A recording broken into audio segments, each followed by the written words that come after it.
So now we're going to have a look in this second screencast at what attending behaviour is. And this is really going to be focused on the skills that we're going to be practicing on the 9th of November.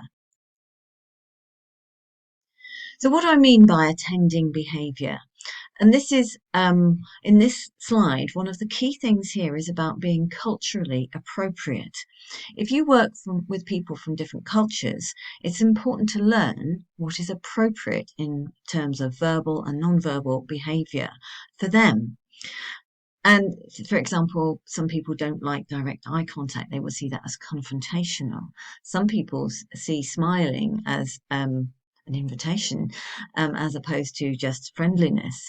So we've got to work out as best we can by observing what's happening with our particular client as what's going to be appropriate. And if you end up working with particular communities in your work, then learning more about what's appropriate in their community can be really, really helpful. So we need to think about eye contact, our vocal tone, our body language, and what is going to work best for people. But we also need to not make assumptions about someone's background, because a lot of people may have acculturalized, which means that they in effect have mixed culture in regard to their preferences for non-verbal communication. So you've really got to be watching what's going on and treat everybody as an individual and respond to what they're doing as well as what you might expect that person would find appropriate. So let's go and have a little look at different types of non-verbal communication. So if we start with eye contact, we do need to be looking at people, but not staring at them. We need to be able to break eye contact on a regular basis so it doesn't make people feel uncomfortable. And we really need to be mindful of what gets in the way of eye contact. And with us as dietitians, it's most often when we're taking notes. So we need to ask permission to take notes. And when we do need to take notes, whether it's on a computer, so you might need to look away from the computer to the patient, or if you're writing notes beside you, making sure you write and you look up and you restore that eye contact. It's really uncomfortable for people to have someone writing notes, writing on a computer and not giving them any eye contact at all. So that's the most common thing that gets in the way of our eye contact. Or we might be distracted or needing to monitor time, and those things need to be done quite subtly. So let's think about our body language and being attentive. So the whole point of this is to demonstrate to the service user or patient that we are attending to them, we are giving them our attention. So we need to be very mindful of our posture. We tend to be sitting slightly forward, not directly on. So we might be at an angle, which again makes the eye contact easier to break comfortably. The distance between us and that person is really important. And ideally, we don't want a desk between us and them because that is a barrier. We need to be relaxed with our posture, not have our hands around our face, and be aware of your own signs of tension. As well as those of the patient. So if you are someone who looks very perplexed when they're concentrating, you need to be mindful of that, because how is that going to be seen by the person who's receiving it? We need to watch when the patient smiles, when they frown, they look tense or distressed. So we are expected to respond to their body language as well. But you've got to find your own style, find a comfortable style, make sure you're comfortable in your chair.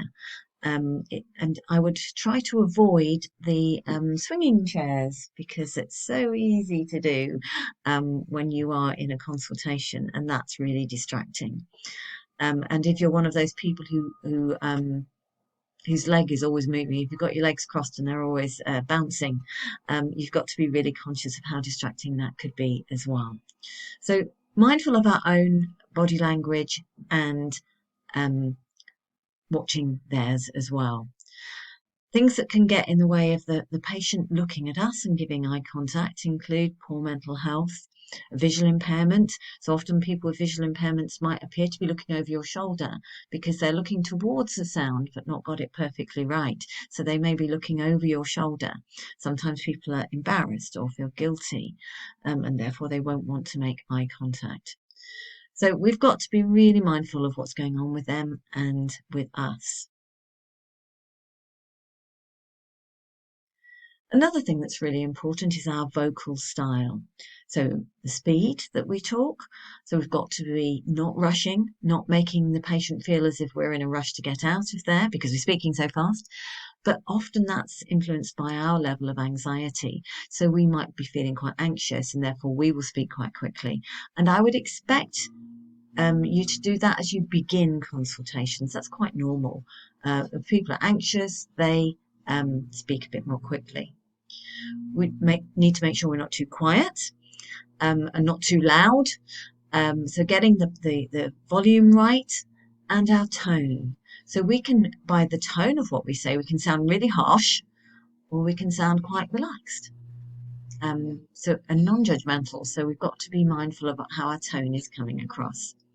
When you start practicing, I would expect there will be hesitation and there may be stammers and you'll be struggling to think of words, and that's completely normal, and that will get better as you get more confident with your skills.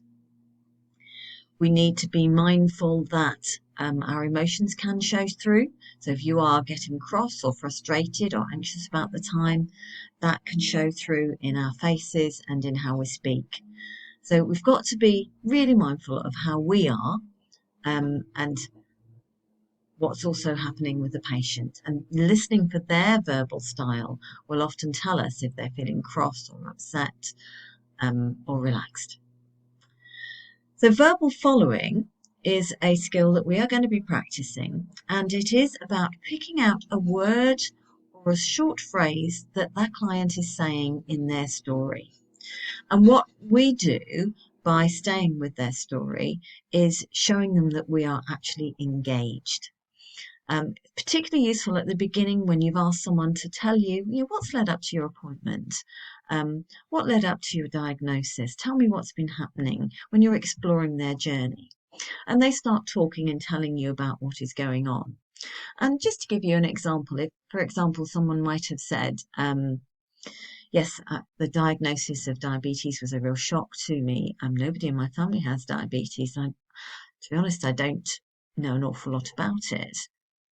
And there are words you can pick up in that statement that are meaningful, such as diabetes, shock, don't know,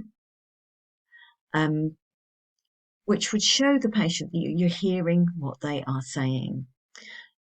Don't pick out words that like when or if and that and the, because those are completely meaningless.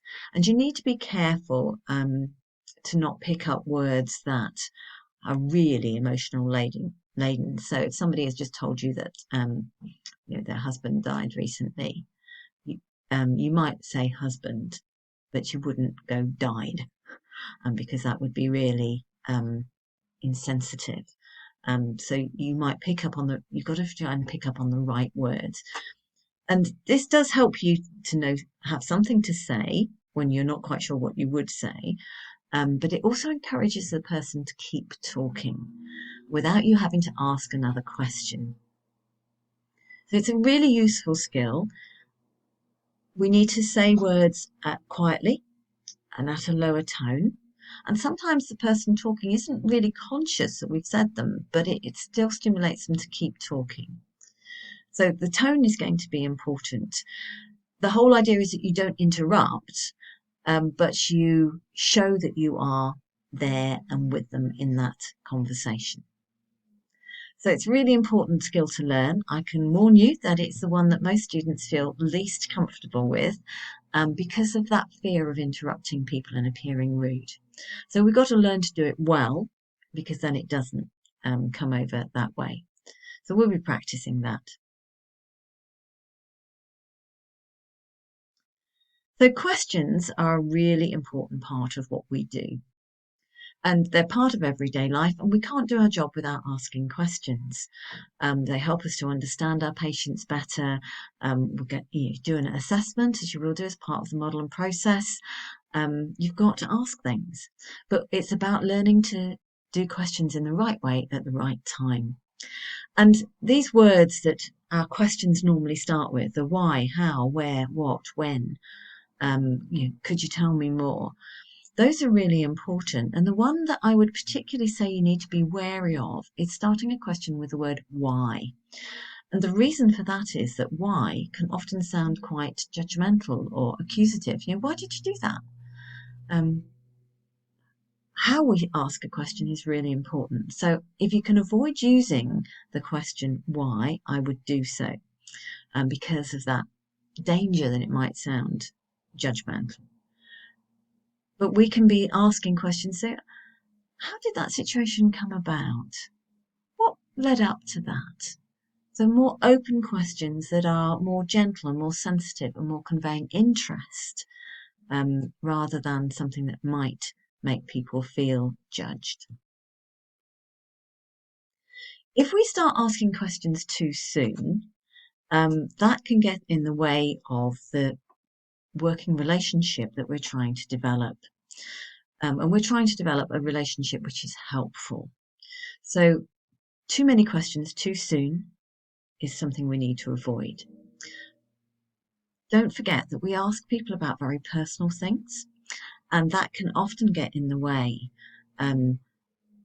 If we do it too soon, it could build a barrier, make people feel defensive, interrogated. So, if we're talking about bowel function and food intake and physical activity levels, and particularly if that person feels that they're not meeting our expectations, that can make people feel very uncomfortable. So think about what you're asking when, and we're going to be practicing this. So the closed questions, very much those that lead to short answers, yes or no.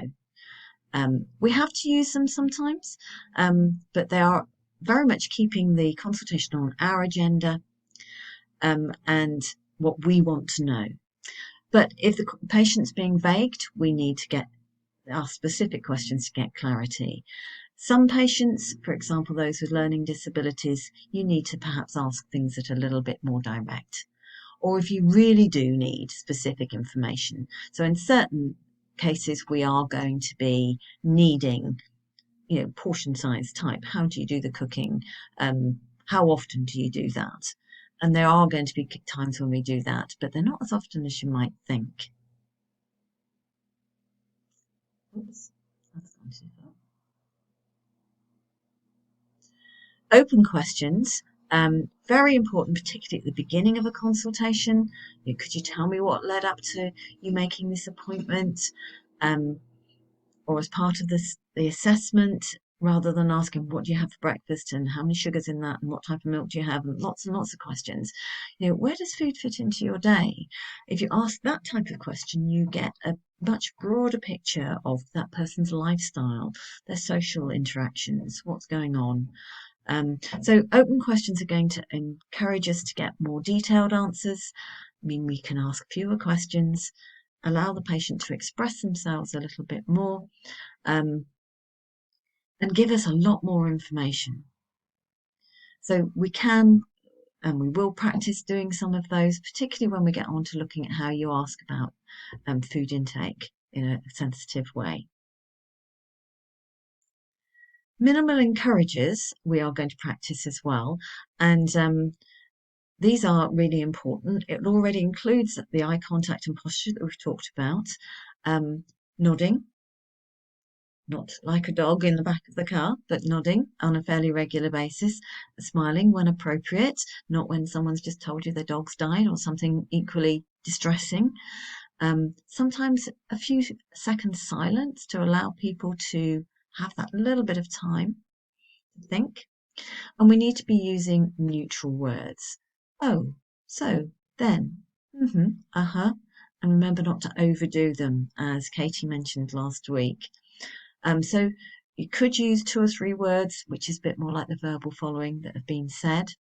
The ones I want you to try and avoid are okay and right, which are very commonly used, But what they do is convey agreement, and that might not be appropriate. So we've got to be really mindful that we don't do anything too much, but we particularly try and avoid okay and right.